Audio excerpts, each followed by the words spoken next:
Despite the massive influx of Democrats, Donald Trump won the New Hampshire Republican primary in a record-setting night.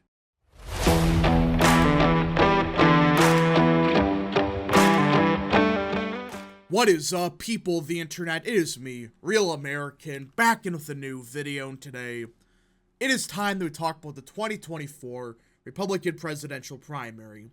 Now, as most of you know, last night was the New Hampshire primary, and let's just say it. Trump won. Trump won in a historical night because Trump broke virtually every precedent, basically every record in the New Hampshire primary. Yes, I know. The margin was a bit closer than expected, but no one was prepared for the amount of Democrats that did vote in this primary. We know there was a ton of them. But despite all the narratives, despite the amount of money Nikki Haley spent on New Hampshire, despite all of it, Trump won by over 10 points. And he broke basically every record ever in New Hampshire. Now, before we continue with today's video, I hope you enjoy these type of videos. If you do, smash the like button down below, subscribe, share with your friends, hit that little bell, follow the social media accounts in the description down below, and of course, join the channel today. Guys, just for $1 a month, you can join Real American. This is the best way to support the daily content that we all know and love. So I hope and recommend you join the channel today. Now, let's be 100% clear before we start. Nikki Haley on paper did overperform. Let's be 100% clear on that. She did overperform. Well, not because she did better with Republicans or she brought new voters to the party. No, that's not what happened here. You want to know what did happen? She borrowed Democrat voters for one night just to have her margin not be a 30-point defeat. That's what really happened here. It was closer than expected because so many Democrats voted not for Trump. Remember this theory that, oh, Democrats want Trump to be the nominee and to secretly get him the nomination to screw him in the general? Well, guess what? That's not what happened. Democrats voted for Haley, like 90-10 margins. It was clear who the Democrats were voting for. I mean, just a good example. Look at Hanover town, and not a county, it's a township. This is where I think a university is. I could be wrong, but I believe there is a university in Hanover. Nikki Haley got 1,400 votes. Yeah, 1,400. Just to give some perspective, just go back to 2016. Trump got 926. Yeah. She nearly doubled what Trump got in 2020 and did a lot better than Trump in 2016 in Hanover. In the general election, with this being a primary. Just think about that for a second. That means there was hundreds, if not 1,000 Democrats just in one township that voted for Nikki Haley. And this, listen, it's one thing to say, oh, well, she's expanding the party. She is bringing in new voters. No, she isn't. This cope that I'm hearing that, oh, well, she's bringing in these new voters. No, she's not. This was a Democrat voter that voted in the Republican primary. Look what he said. I voted for Nikki Haley as a vote against Trump. If it was Haley versus Biden, who would you vote for?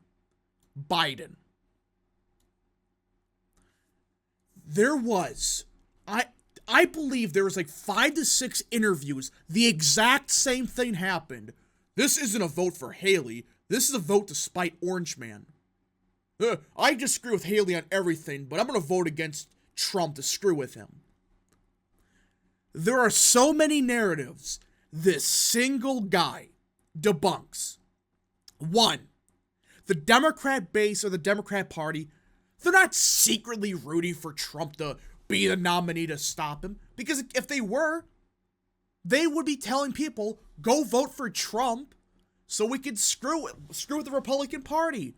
No, they're telling people, or indirectly saying, hey, go vote for this Haley lady. She's going to screw with Trump. And they even said, yeah, we're going to still vote for Biden, no matter what. That's the problem here. She borrowed these voters for a day. Just a single day. And they're going to go back voting Democrat up and down the ballot. Does this sound like a good strategy? No. It also debunks this theory that Nikki Haley is really this competitive. If this was just a Republican v. Republican electorate, not just, quote unquote, undeclared Democrats or whatever, if this was Republican v. Republican with Republican voters, Trump would have won New Hampshire by 30 to 40 points. Just look at this. Votes by ideology. Conservative voters broke for Trump by 40 points.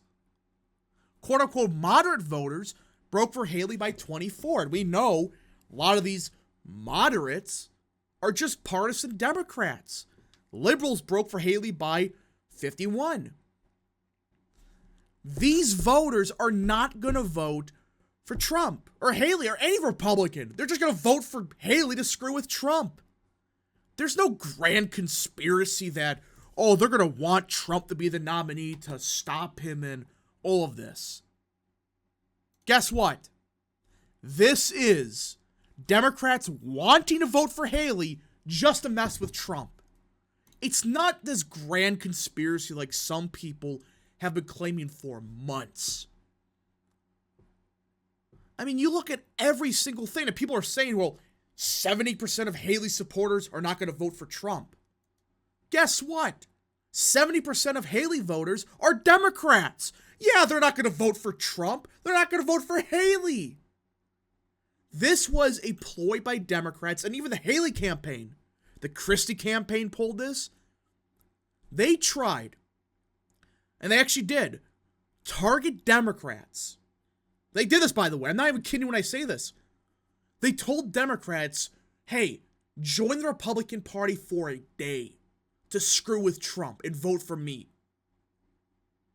This was planned by the Haley, Christie, and hell, even Chris Sununu for months to get these Democrats to make this seem a lot closer than it was, just so they can somehow continue the race. But despite all of that, Trump broke every single record for the amount of votes he got. He still won by almost 40,000 votes. That is with independents in New Hampshire, mind you. Independents in New Hampshire are some of the most left-leaning independents in the country. You think I'm kidding? If we went by party registration, it's only like a D+1 state. These independents vote vehemently Democrat. In other states, it's closer to 50-50, not New Hampshire. So when you combine a lot of partisan Democrats with left-leaning independents in the first place, that's where you get Haley's overperformance. If it wasn't for that, she wouldn't have even cracked 100,000. I guarantee it. Just look at some of these towns. Look at just Hanover, like I said. Look at Jackson. 247 votes. How much did Trump get? 212. That's not including the amount of votes Trump got, 89. It is clear as day. Democrats voted and they failed. But the question is, now what? This was the last real shot of stopping Trump for Nikki Haley. Despite the fact that she overperformed by like 5 points, congratulations, she still lost New Hampshire by 11 points, and Trump is the first non-incumbent in history, at least modern history, to win both Iowa and New Hampshire. It was a historical night. But guess what? It's a mathematical problem for Haley going forward. Because Nevada is next. No one's talking about it. I wonder why. Because Trump is the only one that's going to win delegates. Because guess what? Nikki Haley isn't even on the ballot. Then you got South Carolina, which I know it's open primary state. But guess what? New Hampshire's a D plus 10 state. South Carolina's R plus 10. So independents are going to lean Republican. They just will. And Trump's up by 40 to 50.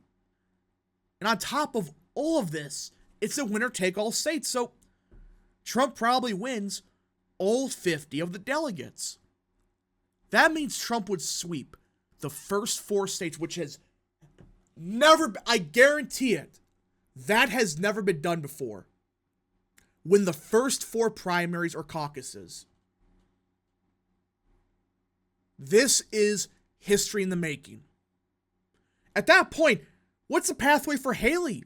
If she gets crushed in her own state, Trump has the momentum now. Can you imagine what the momentum is going to be in a month? Trump's going to sweep everything. None of these bozos, Nikki Haley, Ryan Binkley, DeSantis, none of them. They're not even going to crack 30 delegates. Or hold on, I should say 40, 50. Let's just say 50. Be nice to them. This is not a competitive race. Haley should drop out, but she won't. She's not going to drop out despite this. Despite the fact that her entire campaign relied on New Hampshire, it's over. This primary is done. Move on. And all the people that support Haley say, oh, well, it's 50-50. It's not. When South Carolina happens, yeah, I'm sure it's going to go great for her when she loses her home state by 40. Anyways, folks, thank you so much for watching. If you guys did enjoy, smash the like button down below, subscribe, share with your friends, hit that little bell, follow the social media accounts in the description down below, and of course, join the channel today. Thank you so much. Godspeed to all of you.